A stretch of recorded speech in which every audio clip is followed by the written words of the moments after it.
a entidade a qual eu represento. Eu quero agradecer aqui a diretoria do Simpaf pela oportunidade, na pessoa do diretor Nilson, dizer que a gente já tem travado aí algumas lutas conjuntas, em especial em relação aos nossos planos de saúde, a CGPAR, né, o combate aí às resoluções CGPAR, e é muito gratificante estar aqui com vocês. Nós fizemos uma pesquisa de saúde do trabalhador com os empregados da Caixa, agora no primeiro semestre, e a gente tem dado alguns desdobramentos para esse trabalho, uma vez que o resultado ele foi bastante preocupante. Acho que, da mesma forma que vocês, nós estamos num segmento, que é o segmento bancário, é um segmento bastante complicado para se trabalhar, onde a pressão para cumprimento de metas, onde o assédio moral, as dificuldades. Eu acompanhei agora o debate aí em relação à realocação de pessoal. Hoje, na Caixa, isso é extremamente problemático também, né? Nós saímos de 101.500 trabalhadores em setembro de 2014 para 86 mil nesse momento. Então, imagina como é que está essa discussão, né, de realocação de pessoal. Está praticamente fechada as transferências e a gente tem, né, as condições de trabalho cada vez mais precarizadas, porque você não tem mais um quantitativo. Já não tinha em setembro de 2014, agora, então, com menos 20 mil, a gente está com condições de trabalho, em especial nas agências, muito complicadas. Nós fizemos essa pesquisa por telefone com 2.000 empregados ativos, né, pessoal que está em atividade hoje na Caixa, entre homens e mulheres, com uma margem de erro aí de 2 pontos percentuais, e a pesquisa ela foi realizada durante o mês de maio desse ano. Aqui o perfil, né, dos entrevistados, a maioria mulheres, isso até, inclusive, guarda proporcionalidade com o quadro geral de trabalhadores na Caixa. A média, né, de idade de 41 anos, a Caixa ela teve, né, no período de 2003 a 2014, um grande crescimento, não só no número de agências e de pontos de atendimento, mas também no seu quadro de pessoal. Foram em torno de 63 mil empregados contratados. Então, a nossa média de idade aí acabou caindo por conta dessas contratações.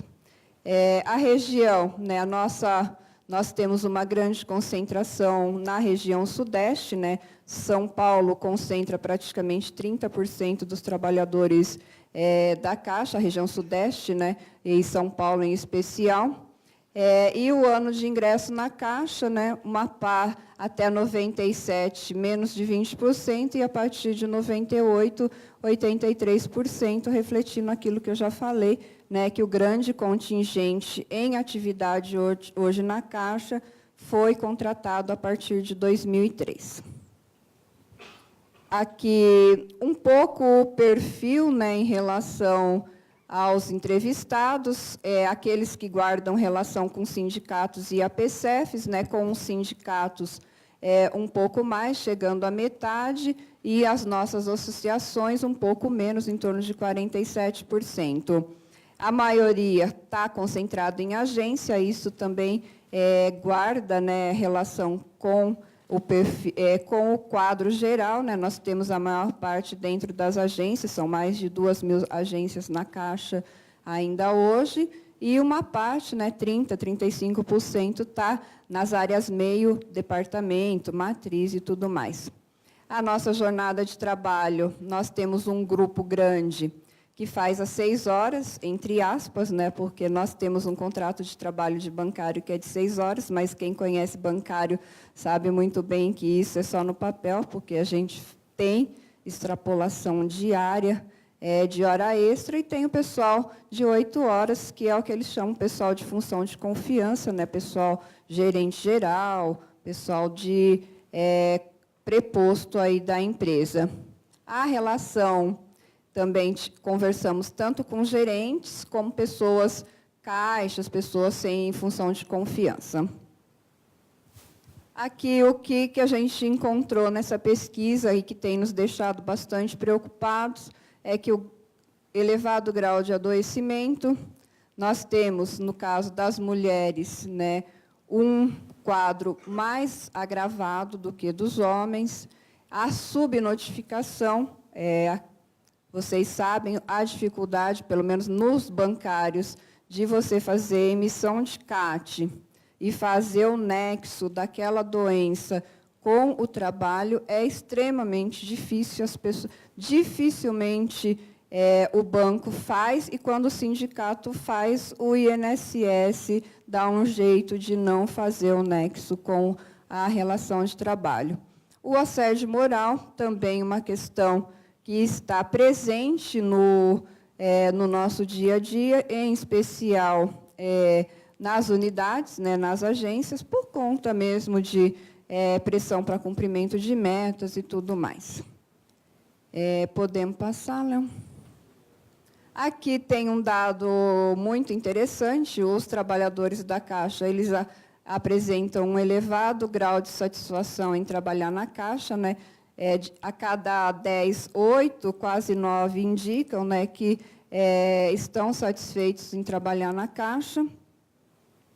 O principal ponto positivo que eles avaliam, quase metade, é a estabilidade. Embora sejamos CLTistas, nós não temos nenhum normativo hoje que prevê demissão sem justa causa. Já tivemos isso aí no final dos anos 90, e ela foi revogada no início de 2003. Então, hoje, né, as demissões na Caixa acontecem, mas acontecem via processos administrativos, com apuração de responsabilidade e tudo mais. O outro ponto é a remuneração e os benefícios. A gente também tem um acordo coletivo, que a gente é um aditivo à Convenção Coletiva Nacional dos Bancários, que traz uma série de conquistas que são agregadas, né, à Convenção Coletiva, e isso nosso pessoal valoriza bastante. Aqui as questões que eles levantam como mais preocupantes, né? A falta de funcionários. Isso, se vocês forem numa agência da Caixa, vocês visivelmente vão ver isso, né? A dificuldade. Tem agência na Caixa, na periferia de São Paulo, por exemplo, que o pessoal derruba o sistema na hora do almoço porque não tem caixa para colocar, para atender, para vocês verem o nível que a gente chegou. As cobranças, né, para atingimento de metas, e a questão da nossa tecnologia, que também é um assunto recorrente, é histórica a questão da necessidade de investimentos na área tecnológica. Pode passar. Aqui, entrando na questão já da pesquisa de saúde, o que a gente verifica é que mais de 1/3, né, dos trabalhadores da Caixa indicam que, no último ano, apresentou algum problema de saúde relacionado ao trabalho. Desses, né, as mulheres são as que mais indicam, né, com quase 41%, em comparação com os homens, que dá em torno de 28%, quase 29%. O estresse é o problema que eles mais apontam, vindo, né, seguido de problemas de coluna, depressão, ansiedade, hipertensão, que, se você pegar o pacote desses que eles mais apontam, todos estão relacionados com a pressão, com a sobrecarga de trabalho, com a doença, né, hoje, que a gente chama aí de doença mental. Pode passar. Aqui a gente só estratificou ali, né, a doença causada por estresse, quase metade, né, seguido da doença física. Aqui, mais da metade já disse que tomou algum tipo de medicação para sanar esse problema, né, seja ele de ordem física, seja ele de ordem emocional. As mulheres sempre indicando, né, que se medicaram mais até do que os homens. Aqui os antidepressivos, né, aparecem também como um dos grandes mecanismos aí de combate a essas doenças que o pessoal da Caixa apresenta, seguido do anti-inflamatório, o ansiolítico, remédio para tratamento de hipertensão, que são todos aí correlacionados.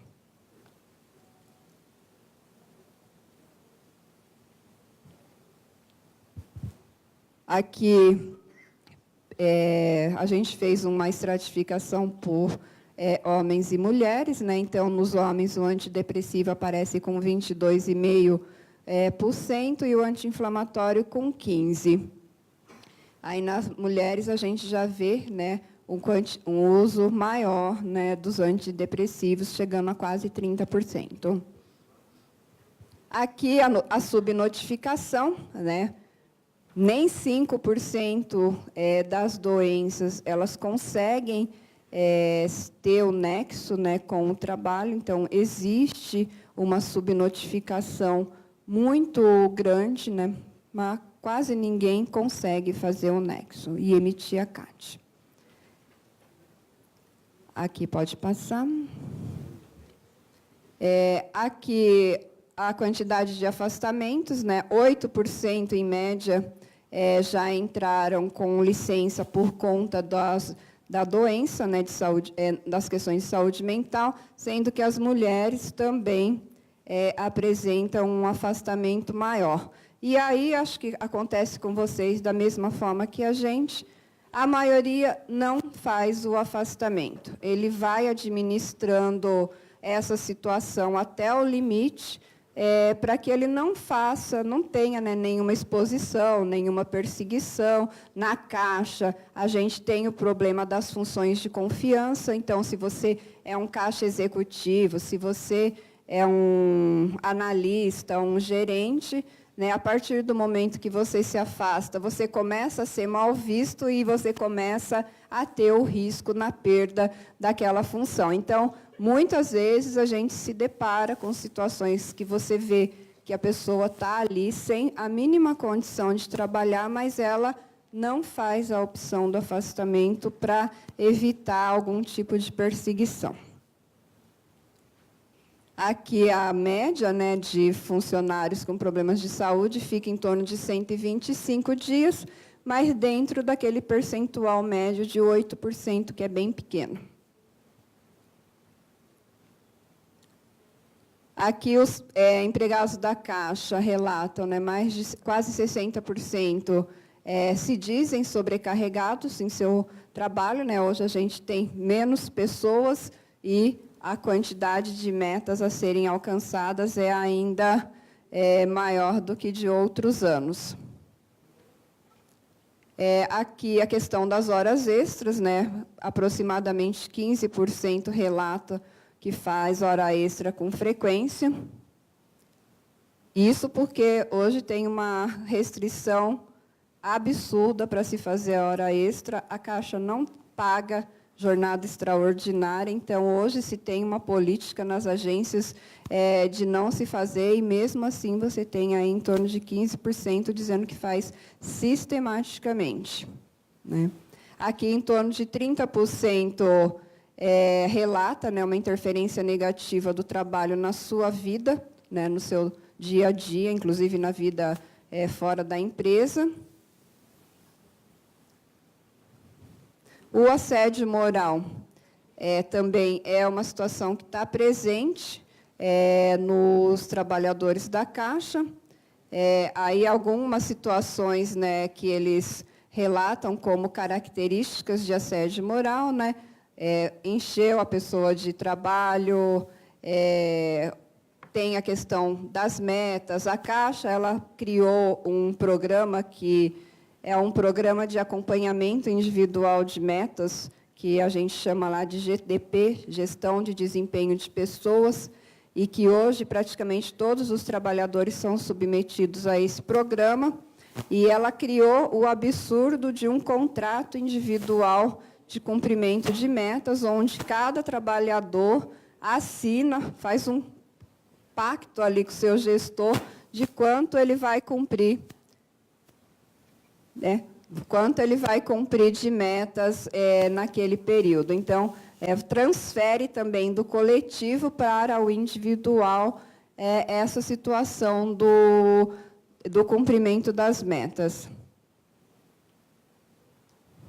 O estresse laboral, né? A ansiedade e a pressão são os relatos mais comuns, e sempre vocês podem observar que as mulheres acabam tendo uma suscetibilidade maior, até porque a cobrança é maior.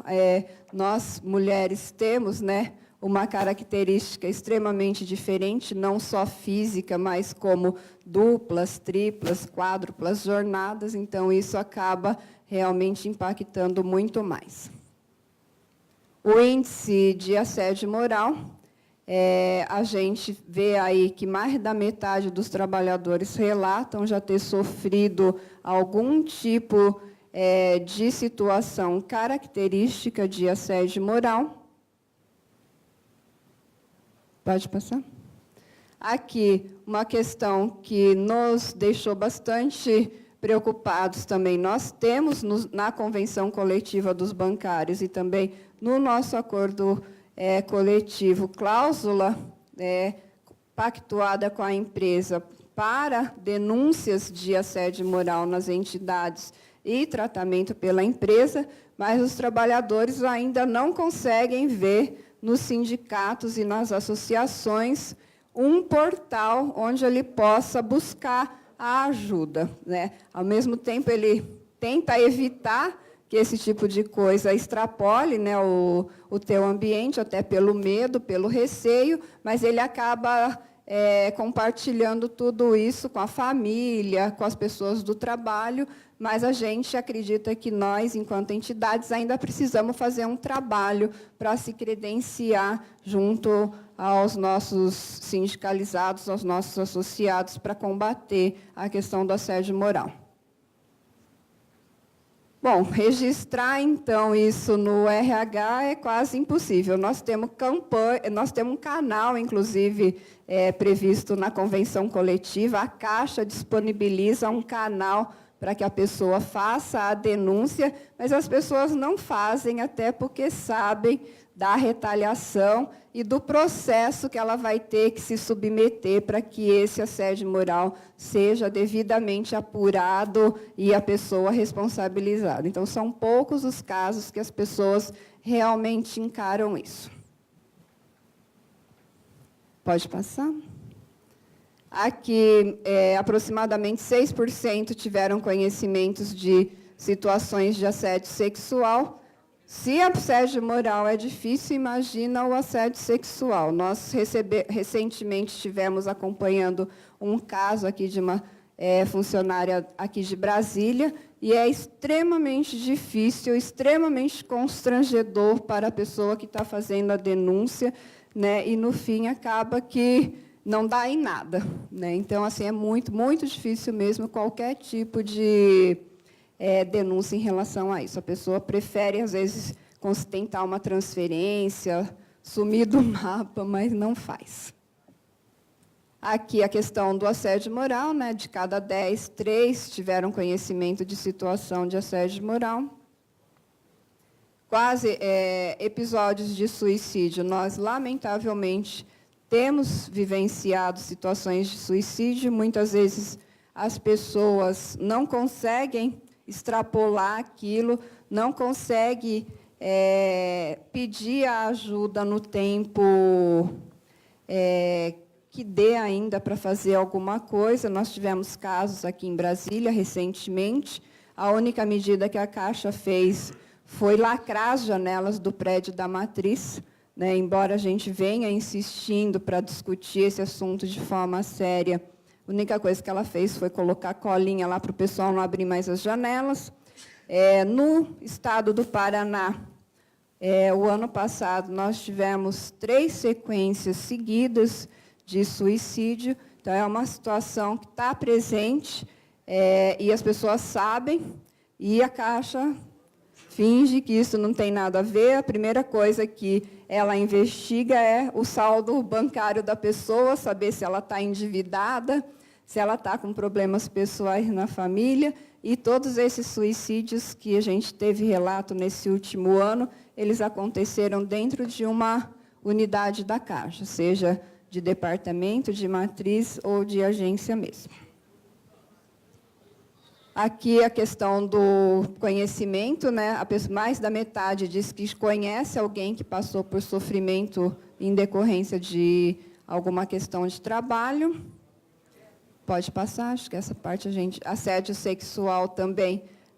Muita gente, muito mais gente conhece do que pessoas denunciam. Então, você sabe muitas vezes que a pessoa está passando por aquilo, mas a própria pessoa não tem coragem de fazer a denúncia.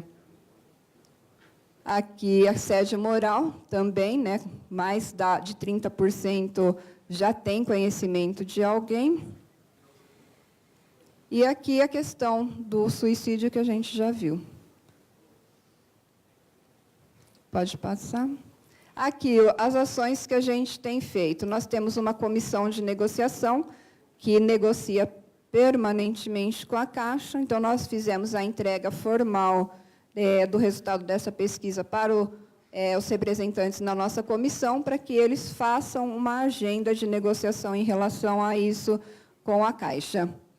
Entregamos esse material também ao Ministério Público. A gente está buscando aí realizar, após as eleições, inclusive uma audiência pública com a presença do Ministério Público do Trabalho. Vamos chamar a Caixa, né, para que a gente consiga fazer um debate e buscar estabelecer uma política de saúde do trabalhador na empresa que hoje nós não temos. Temos uma agenda com o presidente da Caixa agora para quinta-feira pela manhã. Vamos apresentar esse material, vamos levar a nossa lista de propostas, inclusive propostas essas discutidas nos nossos congressos e que está na nossa pauta de reivindicação, a fim da gente tentar reverter minimamente os percentuais apresentados aí nessa pesquisa.